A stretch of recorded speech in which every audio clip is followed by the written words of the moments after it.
episode number 26.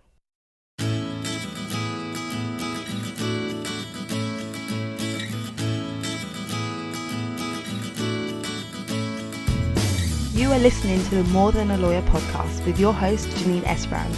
I'm here to help lawyers and mums to thrive in their careers and motherhood. I share tips, strategies and inspirational conversation with awesome women to help you reduce the struggle in your juggle.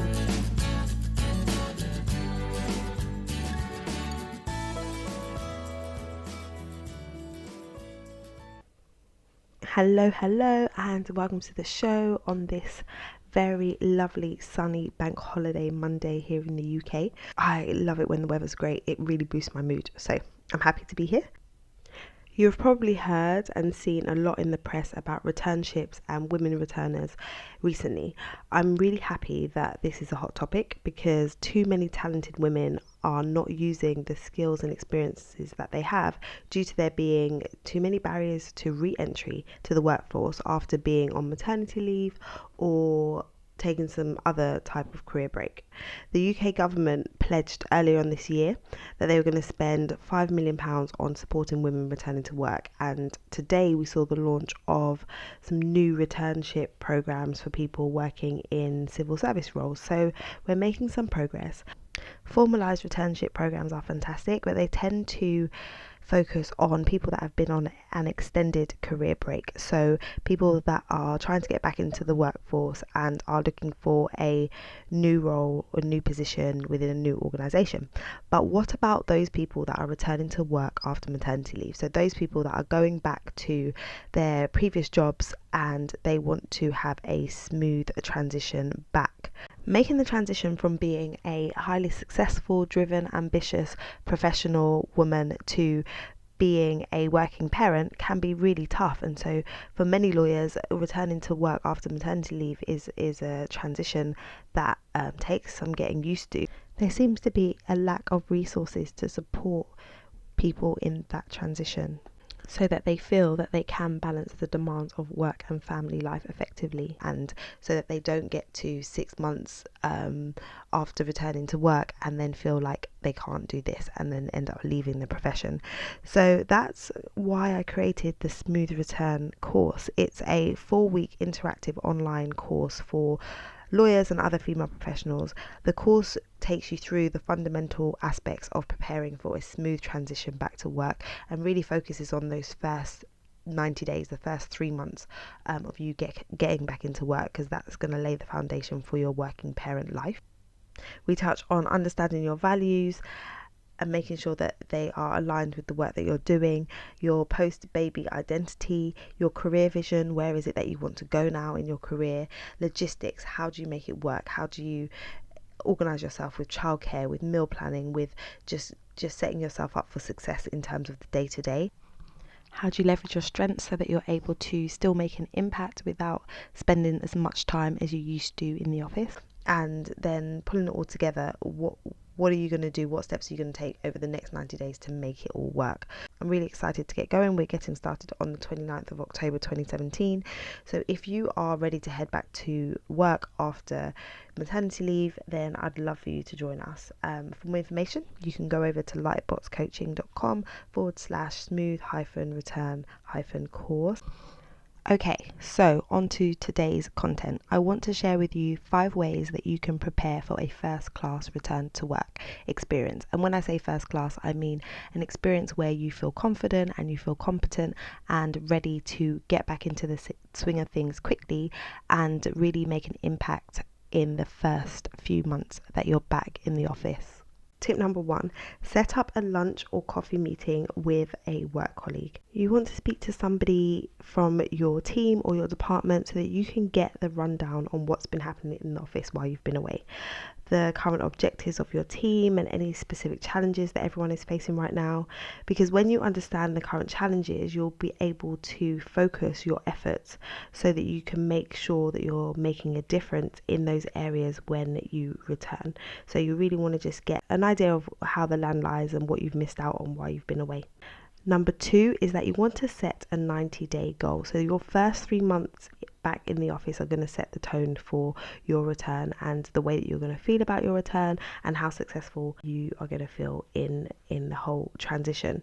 So what you want to do is bear in mind the information that you gathered in step 1, so the information that you gathered from your work colleague, and then you want to think about one thing that you would like to achieve in the first 90 days back in the office. So it could be you want to land one new client, or you want to bill a certain amount of money, you want to build relationships with a new client, or you want to be seen as an expert. Again, whatever it is, the goal needs to be a SMART one. So I've talked about SMART goals before on the podcast, but for those of you that are new to SMART goals, they are goals which are specific, measurable, actionable, realistic, and timed. So you really want to go deep with the goal so that you know for sure what it's going to look like when you achieve that goal. And having it is going to give you some focus and some direction when you get back, because it can take a while for your workload to build up and for you to get back into the swing of work. But having this goal in mind is going to help you to make sure that you're maximizing your time, and where you have got a lull, you can focus your efforts on things that are going to move you one step closer towards that goal. Tip number 3 is boost your confidence.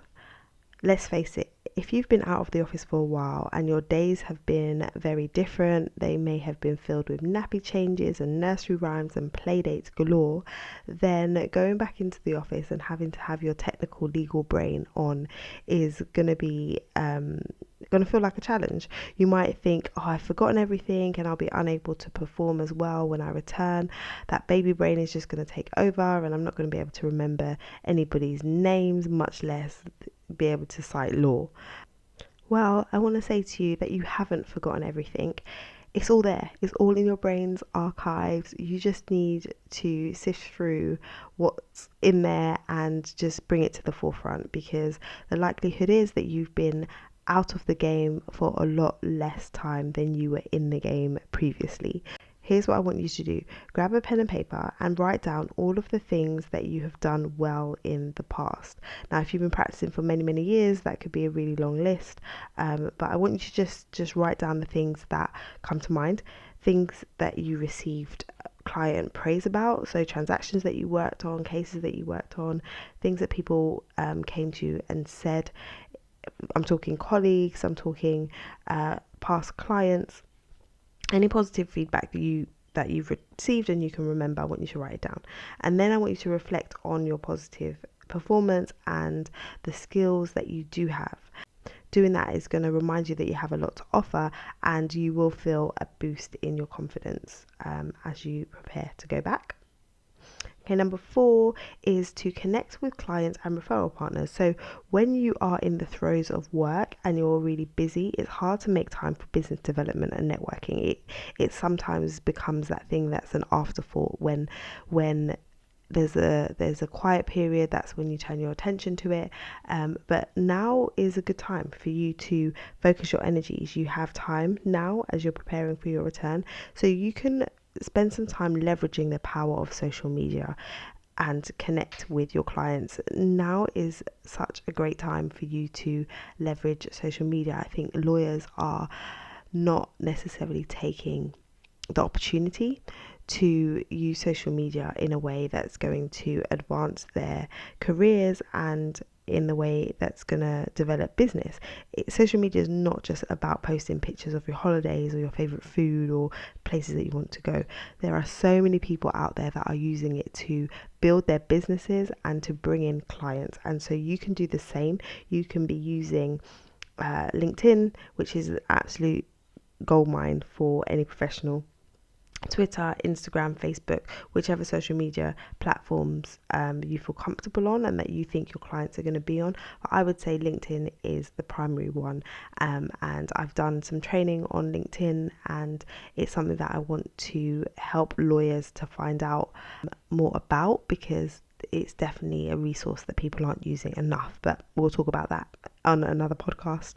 Social media is definitely a great way that you can connect with clients, especially because you're home and you just need to get online, really. So you can see what your clients are up to via social media. You can just be in the know about developments by checking out their Twitter feed or checking out their LinkedIn posts. You can find out a lot about where a client's at, and then you've got some great conversation starters when you first start connecting with your clients, and they're going to feel loved. They're going to feel like you're paying attention to them, and they're going to feel special, and you're going to feel as though you're able to reach out to them and connect with them, not just saying how are you, but being able to be more specific and asking them specific questions about the projects that they're working on. So definitely use social media to connect with clients, and similarly with referral partners. So if you've got contacts in other industries that are aligned with your practice area that could potentially refer you work,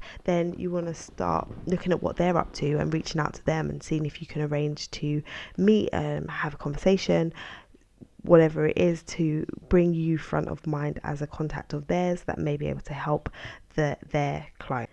And then the last one that I want to share is to be present at home and at work. So when you go back after you've had a break, especially if this is your first baby that you've had, it can be difficult to draw the line between work and family life, and sometimes you might feel guilty when you're at work and feel guilty when you're at home. But I want to encourage you to just be present wherever you are. So if you're at work, then pay attention to being at work, and if you're at home, then pay attention to being at home, so you can fully appreciate and you can fully enjoy the moments that you have in both places. And just if you're someone that needs to take a time out, so that you can kind of get into work mode and get into mummy mode, then find out where best works for you. So if you have a route that you take to work, then maybe taking a few minutes just to kind of exhale and just let go of the day that you've had at work, and then prepare yourself for going home, or vice versa. So really just think about, or how can I make the most of my time where I'm at? So my time when I'm at work, and then my time when I'm at home. That's going to help you to reduce some of the mum guilt, and for you to feel like you are juggling well, that you are doing both roles well. So those are the 5 tips I have for you. If you want to go further and you want to walk away with a clear 90-day plan for your transition back to work, then I invite you to join us on the Smooth Return course, which starts on the 29th of October 2017. I will be hosting the course, and as you know, I am a fellow lawyer. I'm also a certified life and career coach, and I am a mama of 2 little ones, so I know exactly what it's like to transition into work after maternity leave. So join me and a group of awesome women who are walking a mile in your shoes as we pin down your post-baby career plan and get you feeling confident and calm as you return to work. If you want to know more about the course, then please head over to lightboxcoaching.com/smooth-return-course, and you can get more information and put your name down on the waitlist. Alright, that's all that I have for you today. I hope you found those tips on returning to work useful, and if you did, please do share the episode with friends and leave a rating and review in iTunes. It's really helpful to have more people leave reviews so that more women just like you can find the show and join in the conversation. As always, I like to connect with my listeners, so if you want to connect and you have any comments about today's episode, then drop me a line at janine@lightboxcoaching.com, or you can join the Being More Than a Lawyer Facebook group, where we continue the conversation over there. Alright, that's all from me today. I hope you have a wonderful week, and look after you and look after your babies. Bye.